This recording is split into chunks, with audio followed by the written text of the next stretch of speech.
सबसे पहले अहम मुलाकात से मुतालिक खबर देंगे आपको। Army chief general Qamar Javed Bajwa से ईरानी सफीर मेहदी हुनर दोस्त की मुलाकात हुई है।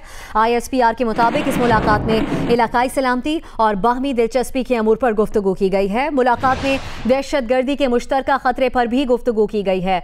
आर्मी चीफ ने इस मौके पर कहा कि ईरान से ताल्लुकात में बाहमी एतमाद और मफादात का तसलसल जारी रहेगा। पाकिस्तान ईरान से तारीखी ताल्लुकात को इंतहाई अहमियत देता है, ये कहना था इस मौके पर army chief general Qamar Javed Bajwa का। Army chief general Qamar Javed Bajwa से ईरानी सफीर मेहदी हुनर दोस्त की मुलाकात हुई है। ISPR की जानिब से जो जारी की गई तफसीलात हैं उसके मुताबिक इस मुलाकात में इलाकाई सलामती और बाहमी दिलचस्पी के अमूर पर गुफ्तगू की गई है और इस मुलाकात में दहशतगर्दी के मुश्तरका खतरे पर भी गुफ्तगू की गई है। इस मौके पर आर्मी चीफ ने कहा है कि ईरान से ताल्लुकात में बाहमी एतमाद और मफादात का तसलसल जारी रहेगा। पाकिस्तान ईरान से तारीखी ताल्लुकात को इंतहाई अहमियत देता है, ये कहना था इस मौके पर आर्मी चीफ का।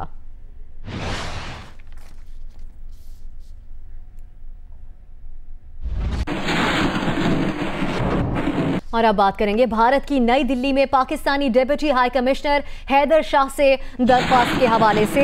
भारतीय वजारत खारजा ने कहा है कि कुलभूषण यादव का मेडिकल सर्टिफिकेट दिया जाए, कुलभूषण यादव की फैमिली को पाकिस्तान जाने में मदद दी जाए। मजीद क्या दरख्वास्त की गई है भारत की जानिब से, भारतीय वजारत खारजा की जानिब से जानेंगे जियो न्यूज़ के नुमाइंदा मोना खान से। मोना, मजीद क्या तफसील सामने आ सकी है, मजीद क्या दरख्वास्त की गई है भारतीय वजारत खारजा की जानिब से? कुलभूषण के मामले पर भारत ने बाकायदा दरख्वास्त दे दी है। पाकिस्तानी डिप्टी हाई कमिश्नर को बुलाया गया, उनको दरख्वास्त के हवाले की गई और ये कहा गया कि कुलभूषण का जो मेडिकल सर्टिफिकेट है वो हवाले किया जाए। और इसके अलावा उन्होंने ये भी कहा कि कुलभूषण की फैमिली पाकिस्तान जाके उनसे मिलना चाहती है। वो जेल में है लेकिन जेल में भी मिलने की टाइमिंग्स होती हैं, उनकी फैमिली उनसे मिलना चाहती है, इसलिए जो वीजा जो प्रोसेस है वो करवाया जाए। और इसके साथ साथ उन्होंने ये भी कहा है कि कुलभूषण यादव के पास अब क्या ऑप्शंस हैं, क्या कानूनी रास्ता है, वो कहाँ कहाँ अपील कर सकते हैं, इसकी तफसीलात दी जाए। और इसके साथ ही ये भी कहा गया है कि कुलभूषण यादव को वकील दिफा भी मुहैया किया जाए जो कि गैर जानिबदार हो, जो कि उनका केस लड़ सके और इस केस का जो मुकम्मल डाटा है उसकी जो रिकॉर्ड के साथ वो हमें मुहैया किया जाए। जी, और इस पर पाकिस्तान की जानिब से कोई जवाब दिया गया है अभी तक? नहीं, इस हवाले से भी पाकिस्तान की जानिब से जवाब नहीं दिया गया क्योंकि आज शाम को 5 बजे फॉरेन सेक्रेटरी तहमीना जंजुआ से मुलाकात है भारतीय हाई कमिश्नर गौतम मब्बेवाला की और वो यही दरख्वास्त तहमीना जंजुआ से भी करेंगे। इसके बाद पाकिस्तान का जो सफारती रद्द-ए-अमल है इस उसके बाद पाकिस्तान की जानिब से सफारती रद्द-ए-अमल सामने आएगा। बहुत शुक्रिया आपका मोना खान। और अब बात करेंगे पैनामा पेपर्स केस की, जिसके फैसले का है सबको इंतजार। सुप्रीम कोर्ट 23 फरवरी को महफूज किया गया फैसला कल सुनाएगी। इमरान खान, शेख रशीद और सिराजुल हक की आईनी दरख्वास्तों में वजीर आजम को नाअहल करार देने की इस्तदा की गई थी। पैनामा केस के फैसले की तारीख सामने आने पर सियासी जमातों ने इजलास बुला लिए हैं। मुस्लिम लीग नून, तहरीक इंसाफ और पीपल्स पार्टी के इजलासों में मौजूदा सूरत हाल पर तबादला ख्याल किया जाएगा। पानामा पेपर्स केस के फैसले का सबको इंतजार। सुप्रीम कोर्ट ने बता दिया पानामा स्कैंडल केस का फैसला कल दोपहर 2 बजे सुनाया जाएगा। फैसला 5 रुकनी लार्जर बेंच के सरबराह जस्टिस आसिफ सईद खोसा कोर्ट रूम नंबर 1 में पढ़कर सुनाएंगे। इमरान खान, सेनेटर सिराजुल हक और शेख रशीद ने पानामा लीक से मुतालिक दरखास्तें दायर की थी और अदालत से इस्तदा की थी कि वजीर आजम नवाज शरीफ, कैप्टन सफदर और वजीर खजाना इसहाक डार को नाअहल करार दिया जाए। सुप्रीम कोर्ट ने 2 मरहलों में 35 समाअतें की। बकौल जस्टिस आसिफ सईद खोसा 25,000 दस्तावेजात दाखिल की गईं। सुप्रीम कोर्ट ने 25 समाअतों के बाद 23 फरवरी 2017 को फैसला महफूज किया। तकरीबन 55 दिन के तवील इंतजार के बाद अब 20 अप्रैल को फैसले की घड़ी आन पहुंची है। दूसरी जानिब मुस्लिम लीग नून, तहरीक इंसाफ और पीपल्स पार्टी ने अपने अपने इजलास इस्लामाबाद में तलब कर लिए हैं, जिसमें पानामा लीक्स केस के मुतवक्का फैसले और इसके बाद की सूरत हाल पर तबादला ख्याल किया जाएगा। हुक्मरान जमात मुस्लिम लीग नून का इजलास वजीर आजम हाउस में तलब किया गया है। तहरीक इंसाफ ने भी पानामा लीक्स के मुतवक्का फैसले पर मशावरत के लिए मरकजी रहनुमाओं और अरकान पार्लियामेंट का इजलास इस्लामाबाद में बुला लिया है, जिसमें फैसले के खदुखाल और बाद के हालात पर तफसीली गौर किया जाएगा। पीपल्स पार्टी का मशावरती इजलास भी आज रात इस्लामाबाद में बुलाया गया है, जिसकी सदारत आसिफ अली जरदारी और बिलावल भुट्टो जरदारी करेंगे। पीपल्स पार्टी के अरकान पार्लियामेंट को भी इजलास में तलब किया गया है। इसी मामले पर अपोजिशन लीडर सैयद खुर्शीद शाह ने कहा है कि माजी को देखकर बताना मुश्किल नहीं कि कल क्या होगा। ये भी हो सकता है कि कोई मुआवजा हो जाए। वफाकी वजीर ख्वाजा आसिफ कहते हैं कि सुप्रीम कोर्ट के फैसले से हुकूमत की कारकर्दगी और आइन की बालादस्ती पर मुस्बत असरात मुरतब होंगे। दरख्वास्त गुजार शेख रशीद ने कहा कि तारीखी केस का फैसला मदर ऑफ जस्टिस कहलाएगा। मौलाना फजलुर रहमान कहते हैं कि पैनामा इशू पर कौम का वक्त जाया किया जा रहा है। लीडर खुर्शीद शाह का कहना था कि सुप्रीम कोर्ट का फैसला रियासत को मजबूत भी कर सकता है और कमजोर भी। तारीख देखें तो उनका विजन वाजे है, अलबत्ता हो सकता है कि कल कोई मुआवजा हो जाए। इतना स्ट्रॉन्ग केस है, हर सबूत मौजूद है और अब उसके लिए उनके लिए बड़ा इम्तहान का कड़वा वक्त है। वो सोच समझ के वो बात कर रहे, क्योंकि सुप्रीम कोर्ट का ये इतने आज तक 70 साल में जितने भी फैसले दिए हैं, जस्टिस मुनीर से लेकर अनवारुल हक तक जितने फैसले आए, बेगम नुसरत भुट्टो केस में फैसले आए, दूसरे फैसले आए, उनका जो रिएक्शन हुआ उस वक्त उन हालात में दुनिया और थी। आज दुनिया ज़ीरो डिस्टेंस वर्ल्ड बन गई है और ग्लोबल विलेज नज़र आती है। दुनिया बहुत छोटी हो गई है, बहुत छोटी हो गई है। यहाँ कोई चीज़ छुप नहीं सकती, रुक नहीं सकती, छुपाया नहीं जा सकता। तो इसलिए आज की सिचुएशन बड़ी चेंज है, क्योंकि ये डिसीजन रियासत को मजबूत भी कर सकता है और रियासत को कमजोर भी कर सकता है। वफाकी वजीर ख्वाजा आसिफ ने कहा कि सुप्रीम कोर्ट के तारीखी फैसलों से हुकूमती कारकर्दगी और आइन और कानून की बालादस्ती पर मजबूत असरात मुरतब हुए हैं। रिकॉर्ड है पिछले चंद सालों का, जब से अदलिया आज़ाद हुई है कानूनी दबाव से, मैं समझता हूँ उन्होंने बड़े तारीख साज फैसले भी दिए हैं और उससे हमारी सियासत पे, हमारी हुकूमत की कारकर्दगी पे, आइन की बालादस्ती पे, इन तमाम चीज़ों पे बड़ा मस्बत असर पड़ा है। फैसलों में हमेशा एक फरीक तो नहीं होता, दो फरीक होते हैं, दो से ज़्यादा भी फरीक होते हैं। तो फिर कुछ लोग उसको पॉजिटिवली अप्रिशिएट करेंगे, कुछ उसको नॉट वेरी पॉजिटिवली अप्रिशिएट करेंगे। पनामा केस में दरख्वास्त गुजार शेख रशीद ने कहा कि पनामा केस तारीखी केस था और इसका फैसला मदर ऑफ जस्टिस कहलाएगा। इंशाअल्लाह 0-5 से मैच जीतेंगे, यूनानिमस फैसला होगा, करप्शन का ताबूत निकलेगा सबूतों के साथ और नून और कानून में से कानून जीतेगा। और आप देखेंगे कि जो मैंने शॉर्ट स्वीट और स्मार्ट केस लड़ा था 62-63 का, कि 372 आपने सवाल किए, एक इनके पास जवाब नहीं था। पर यह केस एक तारीखी केस है और मदर ऑफ द जस्टिस का फैसला कहलाएगा। साबिक वजीर दाखिला आफ्ताब शेरपा बोले, पनामा का जो भी फैसला है कानून की बालादस्ती कायम होनी चाहिए। हमें आगे बढ़ना चाहिए। ये एक साल रहता है भी इलेक्शन के लिए और बहुत से मसाइल हैं मुल्क के, उनकी तरफ तवज्जो देने की जरूरत है। मौलाना फजलुर रहमान ने कहा कि पनामा इशू पर कौम का वक्त जाया किया जा रहा है। फैसले का इंतजार करने से कोई तूफान नहीं आएगा। मुझे तो नहीं मालूम क्या फैसला आएगा। ऐसे मुल्क का वक्त जाया कर रहे हैं, कौम का वक्त जाया कर रहे हैं। अदालत का फैसला आ जाएगा तो खत्म हो जाएगी बात। पीटीआई के रहनुमा असद उमर कहते हैं कि वजीर आजम इस केस में कतरी खत के सिवा कुछ और पेश नहीं कर सके। शवाहिद हकाइक सब मियाँ साहब के खिलाफ हैं। कौम को ये नजर आता है कि मियाँ साहब अपने दिफा के अंदर एक कतरी खत के अलावा और कुछ नहीं ला सके। हमें तो वाज़े लगता है कि फैसला क्या आएगा। शवाहिद हकाइक सारे मियाँ साहब के खिलाफ हैं।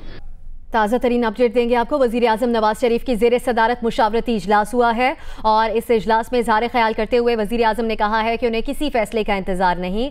उन्होंने कहा कि हमें अवाम ने फैसलों के इंतज़ार के लिए नहीं बल्कि काम करने के लिए मुंतखब किया। इस इजलास की मज़ीद तफसीलात जानेंगे जियो न्यूज़ के नुमाइंदे आसिफ अली भट्टी से। आसिफ, अहम फैसला कल आने जा रहा है। आज ये मुशावरती इजलास तलब किया गया था वज़ीर आज़म की जानिब से। वज़ीर आज़म कहते हैं किसी फैसले का उनको इंतज़ार नहीं, लेकिन कोई हिकमत अमली बनाई गई है इस मुशावरती इजलास में। जी, वज़ीर आज़म मियां मोहम्मद नवाज शरीफ की ज़ेर सदारत अहम मशावरती इजलास हुआ है जिसमें सीनियर पार्टी क़यादत ने शिरकत की है। इस इजलास के हवाले से जो हमें ज़राए ने बताया है कि वज़ीर आज़म ने मुख्तसर इज़हार ख्याल किया है जब एक रुकन की तरफ से ये इशारा किया गया कि कल पनामा लीक्स का फैसला आएगा, इंशाल्लाह बेहतरी होगी। तो वज़ीर आज़म बरजुस्ता बोले कि किसी फैसले का उन्हें इंतज़ार नहीं है, हमें अवाम ने फैसलों के लिए इंतजार के लिए नहीं बल्कि काम करने के लिए भेजा है और मैं अपना काम कर रहा हूं और करता रहूंगा। कल जो भी फैसला आए इंशाल्लाह बेहतर होगा। साथ ही में उन्होंने ये भी वाज़ेह कर दिया है कि आम इंतखाबात वक्त पर होंगे और 2018 में होंगे। मुस्लिम लीग नून अवाम के मफाद में जो मुमकिन हुआ वो कर रही है, और उन्होंने ये भी हिदायत की है तमाम पार्टी कायदीन और कारकुनों को कि वो फाल हो जाएं और इंतखाबात की तैयारी शुरू कर दें। उन्होंने कहा कि इलेक्टेबल कोई नहीं होता बल्कि काम इलेक्टेबल बनाता है। सिंध में पीपल्स पार्टी ने 9 वर्षों में कोई काम नहीं किया है। सिंध के हवाले से भी इस आज के इजलास में तफसीली गौर किया गया है और पार्टी को फाल करने के हवाले से बाबू सरफराज जो नए सदर बनाए गए हैं उन्हें और निहाल हाशमी को टास्क दे दिया गया है कि वहां पर जो तरक्याती काम है उन्हें जल्द अज जल्द मुकम्मल किया जाए। जहां पर चौधरी निसार अली खान ने भी इजलास में इस बात का इजहार किया है कि जरदारी टोले ने सिंधी अवाम को जकड़ रखा है और करप्शन के सिवा कोई काम नहीं किया। जो काम सूबाई हुकूमत ने करने थे वो काम यहाँ पर वफाकी हुकूमत कर रही है। आज के इस इजलास में वज़ीर-ए-आज़म ने कोई इस किस्म का इंदिया नहीं दिया है कि जिसमें कोई पार्टी के आइंदा तैयारी के हवाले से कि फैसले के बाद मुमकिन क्या हिकमत अमली होगी, लेकिन वज़ीर-ए-आज़म इस बात पर इत्मीनान का इजहार करते रहे कि वो काम करने के लिए निकल रहे हैं। और अभी भी थोड़ी देर पहले वो शेखुपुरा रवाना हुए जहाँ के भिकी पावर प्लांट है उसके इफ्ताह करने के लिए वो चले गए हैं। वज़ीर-ए-आज़म ने कहा है कि कल जो भी फैसला आएगा इंशाल्लाह बेहतर होगा। आम इंतखाबात वक्त पर 2018 में ही होंगे। आसिफ अली भट्टी, बहुत शुक्रिया आपका।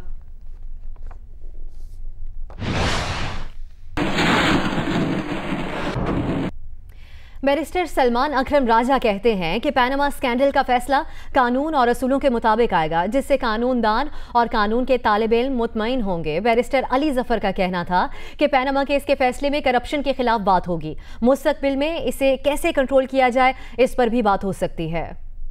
पॉपुलिस्ट फैसला नहीं होगा, एक वाइज कानून के मुताबिक फैसला होगा। तो मैं समझती हूँ कि लॉन्ग टर्म में यहाँ पे सुप्रीम कोर्ट की जो इंस्टीट्यूशन है वो बालातर होगी। अगर फैसला ऐसा आया जो कि बाद में जूरिस्ट उसके ऊपर लिख रहे हों कि किस किस्म का फैसला था, तो शायद थोड़ी देर तो बहुत लोग खुश हो जाएं एक तरफ के या दूसरे, मगर ये क्रिटिसिज्म जो होगा ये वैलिड फिर होगा। मुकदमा बहुत अहम है और उसमें जो सवालात उठाए गए हैं वो बड़े सीरियस किस्म के सवालात हैं, और मेरे ख्याल में जब कल फैसला आ रहा है तो उस पर स्पेकुलेशन करना इस वक्त तो मुनासिब भी नहीं और मुमकिन भी नहीं होगा। तो इंतज़ार कर लेते हैं और 24 घंटे पता चल जाएगा। करप्शन के बारे में ज़रूर बात होगी। करप्शन के जो नुकसानात हैं, जो स्टेट को, रियासत को जो नुकसान पहुंचता है, पब्लिक को जो नुकसान पहुंचता है, उस पर ज़रूर बहस होगी। फ्यूचर में इसको किस तरह कंट्रोल किया जाए, मेरा ख्याल सजेशंस भी ज़रूर आएंगी ताकि एक रोड मैप सामने आ जाए करप्शन को किस तरह डील करना है। ये तो चीज़ें आएंगी। जो एक्चुअल रिज़ल्ट है, जो केस था, उस पर क्या होगा, 2-3-4 पॉसिबिलिटीज़ हैं। डिस्क्वालिफिकेशन प्राइम मिनिस्टर की आपको होती नज़र आ रही है? डिस्क्वालिफिकेशन मुझे तो नहीं होती नज़र आ रही। सबको पता चल जाएगा इसके बारे में, क्या आएगा क्या नहीं आएगा मैं कोई कमेंट नहीं कर सकता। ये तो एक तकनीकी और कानूनी मामला था हमारे लिए, वकला के लिए, और मुझे पूरी उम्मीद है, यकीन है कि कानून के मुताबिक फ़ैसला होगा। और कानून जो है वो बहुत सारे उसूलों का नाम है और उन उसूलों के तहत फ़ैसला होगा। तो आप देखेंगे कि कानूनदान और कानून के तालिब-इल्म यकीनन मुतमईन होंगे इस फैसले से। उसको मैं कभी एंटिसिपेट नहीं करता कि क्या अदालत का हुक्म होगा, मगर मैं खाली इतना कहना चाहता हूँ कि जो कुछ भी मैं दलाइल पेश कर सकता था अपने मौक़िफ़ की तरफ से, मरियम बीबी और उनके मियाँ कैप्टन सफदर और फाइनेंस मिनिस्टर साकदार, वो मैंने दलाइल पेश कर दिए। मुझे तो तसल्ली है और मैं पुरुम्मीद हूँ। अब आप इंतज़ार कीजिए। पैनामा केस का महफूज किया गया फैसला कल सुनाया जाएगा। इस पर अपोजिशन जमातों की जानिब से भी हिकमत अमली बनाई जा रही है, उसके लिए इजलास तलब किए गए। तहरीक इंसाफ का इमरान खान की जेर सदारत मुशावरती इजलास इस वक्त जारी है। इजलास में तहरीक इंसाफ की मरकजी और सूबाई आला क़यादत शरीक है। पैनामा केस फैसले के बाद की सूरत हाल की क्या बनानी है, इस पर क्या हिकमत अमली बनानी है, इस पर गौर किया जा रहा है। मजीद जानेंगे जियो न्यूज़ के नुमाइंदे अयाज अकबर यूसुफजई से। अयाज, PTI क्या सोच रही है, अभी तक इजलास में क्या डिस्कस हुआ है, क्या हिकमत अमली बनी? जी अफसर, बिल्कुल कल आने वाले फैसले के हवाले से कल ही पाकिस्तान तहरीक इंसाफ के चेयरमैन इमरान खान ने मुशावरती इजलास आज बनी गाला में मौजूद कर रखा था। वो इजलास इस वक्त जारी है, जिसमें जहांगीर तरीन शाह महमूद कुरैशी जो अमेरिका से स्पेशली उनको बुलाया गया वो आज ही पहुंचे हैं। इसके अलावा पंजाब सूबाई क़यादत, खैबर पख्तूनख्वा की सूबाई क़यादत भी इस मीटिंग में, इस इजलास में शरीक है। इसमें कल आने वाले पनामा केस के फैसले के बाद की सूरत हाल और हिकमत अमली पर गौर किया जा रहा है। इसके साथ साथ ये भी तजवीज़ गौर है कि फैसला जो भी आए, लेकिन इस्लामाबाद के परेड ग्राउंड पर एक अवामी जलसे के हवाले से भी तजवीज़ गौर है, जिसके हवाले से मुशावरत की जाएगी और उसके बाद इजलास के बाद इस पर कोई फैसला होगा। इसके साथ साथ इमरान खान ने कोर कमेटी का इजलास भी तलब कर लिया आज शाम 5 बजे इस्लामाबाद की मकामी होटल में, जिसमें कोर कमेटी के जो तमाम अरकान हैं उनको भी एतमाद में लिया जाएगा और ये जो इस वक्त इजलास में फैसले किए जा रहे हैं उसकी जो तौसीक है वो भी उससे ली जाएगी। जी बहुत बहुत शुक्रिया आपका याज़ अकबर यूसुफजई।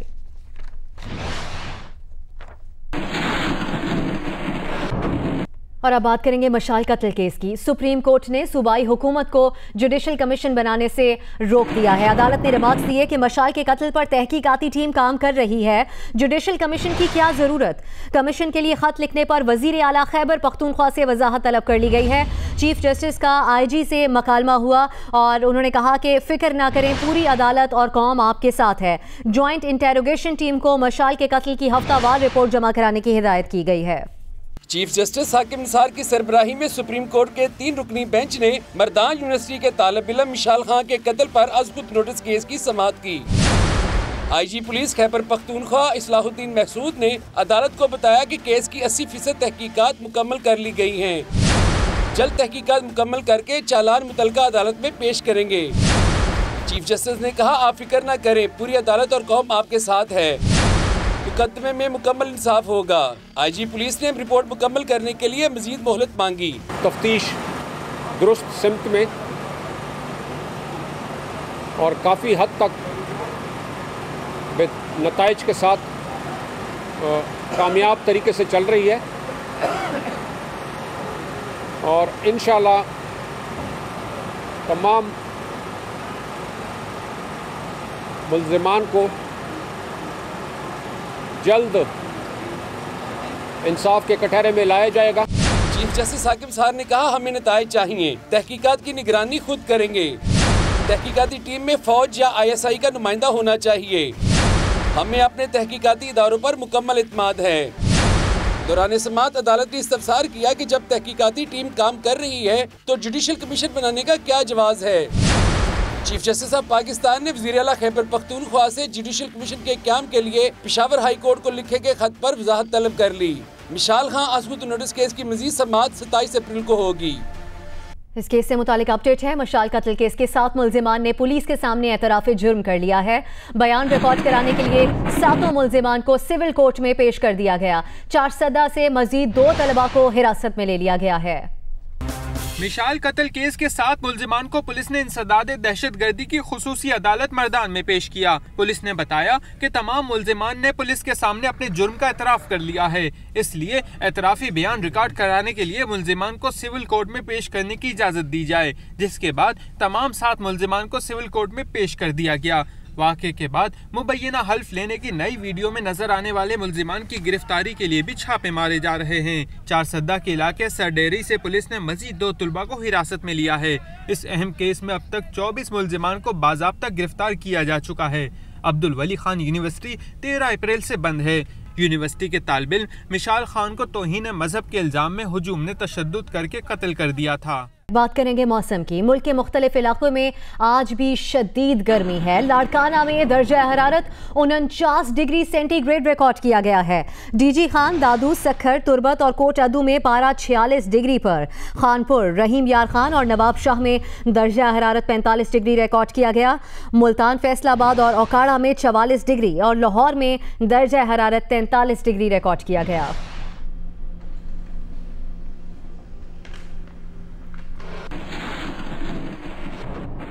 और क़यामत खेज़ गर्मी में भी मुल्क के मुख्तलिफ शहरों में बिजली के आने जाने का सिलसिला जारी है। कहीं 18 तो कहीं 20 घंटे से ज़ायद लोड शेडिंग के सताए अवाम ने वाबजा हुकाम के खिलाफ एहतजाज किया और कुछ मकामात पर टायर जलाकर ट्रैफिक ब्लॉक कर दिया। झंग में बिजली की गैर एलानी लोड शेडिंग का दौरानिया 16 से 18 घंटों तक जा पहुंचा है। टोबा टेक सिंह शहर भर में बिजली की गैर एलानी लोड शेडिंग का दौरानिया 18 घंटों से भी तजावज कर गया तो शहरियों ने शहबाज चौक पर एहतजाजी मुजाहरा किया। मंडी बहाउद्दीन में भी बिजली की बदतरीन गैर एलानी लोड शेडिंग ने शहरियों को परेशानी में मुब्तला कर रखा है। उधर कमालिया में लेबर कौमी मूवमेंट के ज़ेर एहतमाम शहरियों ने लोड शेडिंग के खिलाफ थाना चौक पर एहतजाज किया और कमालिया लाहौर फैसलाबाद रोड ब्लॉक कर दी। कोहाट में शहरियों ने लोड शेडिंग के खिलाफ रावलपिंडी रोड पर डिप्टी कमिश्नर के दफ्तर के सामने एहतजाज किया। मुजाहिरीन ने पत्थर रखकर और टायर जलाकर सड़क ब्लॉक कर दी। और वजीर पानी और बिजली ख्वाजा आसिफ ने बिजली के बहरान का एतराफ़ किया है और उन्होंने कहा कि हो सकता है कहीं 12 घंटे तक भी लोड शेडिंग हो। गर्मी बढ़ने से बिजली की तलब में इजाफा हुआ। इस माह बिजली पैदावार में कमी थी, ये कहा गया है ख्वाजा आसिफ की जानिब से। उन्होंने कहा कि 5 से 5,500 मेगावाट का शॉर्टफॉल पैदा हो गया। जो प्लांट बंद है इस माह के आखिर तक फाल हो जाएगा। सारे प्लांट्स 2 मई तक पूरी गुंजाइश से चलना शुरू हो जाएंगे और बिजली के मौजूदा बहरान पर 8 से 10 रोज में काबू पा लेंगे, ये कहा गया वजीर पानी और बिजली ख्वाजा आसिफ की जानिब से। उन्होंने कहा कि अगर 6,500 मेगावाट इजाफी बिजली दिसंबर तक ना आई तो मेरा गिरेबान पकड़ लें।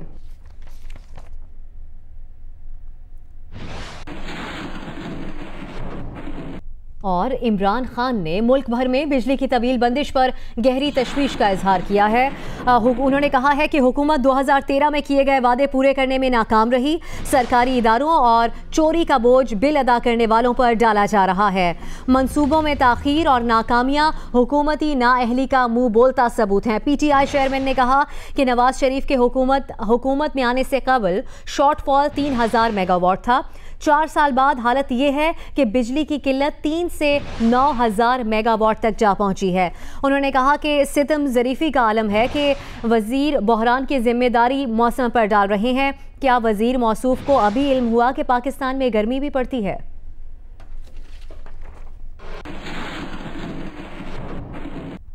और अपोजिशन लीडर सैयद खुर्शीद शाह ने कौमी असम्बली में इजहार ख्याल किया, जिसमें उन्होंने कहा कि 10 दिन से शोर कर रहे हैं कि आईनी तरमीम की खिलाफ वर्जी की जा रही है। खुर्शीद शाह ने कहा क्यों मुजरिमाना खामोशी है, पर्दा क्यों डाला जा रहा है, सवालात का जवाब भी नहीं दिया जाता। खुर्शीद शाह ने कौमी असम्बली में इजहार ख्याल करते हुए कहा कि लापता अफराद मामले पर वजीर दाखिला जवाब देने को तैयार नहीं। किसी अमरीकी को उठाकर देखें कैसे एक दिन में पेश करना पड़ता है। कोई रुकन कायदे ऐवान की खाली नशिस्त पर बैठ जाए, कायदे ऐवान की खाली कुर्सी मुझे काटने को आ रही है, ये कहना था इजहार ख्याल करते हुए अपोजिशन लीडर खुर्शीद शाह का।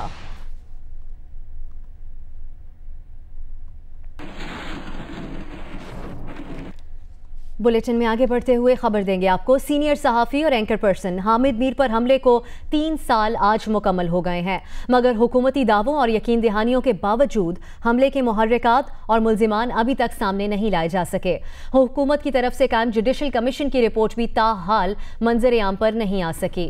19 अप्रैल 2014 को सीनियर सहाफ़ी और जियो न्यूज़ के एंकर पर्सन हामिद मीर पर उस वक्त हमला किया गया जब वो कराची एयरपोर्ट से जंग जियो के दफ्तर के लिए रवाना हुए थे। रास्ते में एयरपोर्ट रोड से शाराय फैसल पर मोड़ काटते हुए गाड़ी की रफ्तार कम हुई तो पहले से ताक में बैठे मोटरसाइकिल सवार मुल्जिमान ने फायरिंग कर दी। हामिद मीर को 6 गोलियां लगीं और उन्हें शदीद जख्मी हालत में अस्पताल मुंतकिल किया गया। हुकूमत सिंध ने मुल्जिमान की निशानदही करने वाले के लिए 50 लाख रुपए इनाम रखा और उस वक्त के कराची पुलिस चीफ शाहिद हयात के मुताबिक हमले में 2 मोटरसाइकिल और 1 कार इस्तेमाल की गई। उन्होंने इम्कान जाहिर किया कि मुल्जिमान को हामिद मीर की कराची आमद का पहले से इल्म था। हमले के वक्त उस मकाम पर मौजूद CCTV कैमरे बंद थे, इसलिए हमलावरों की फुटेज भी हासिल नहीं हो सकी। इससे पहले 2012 में भी हामिद मीर की गाड़ी में बारूदी मवाद नस्ब किया गया था, जिसे निशानदही के बाद नाकारा बनाया गया था। हुकूमत की तरफ से कायम जुडिशल कमीशन की रिपोर्ट भी ताहाल मंजर आम पर नहीं आ सकी। सहाफती तंजीमें जुडिशल कमीशन की रिपोर्ट सामने लाने का बार बार मुतालबा कर चुकी हैं।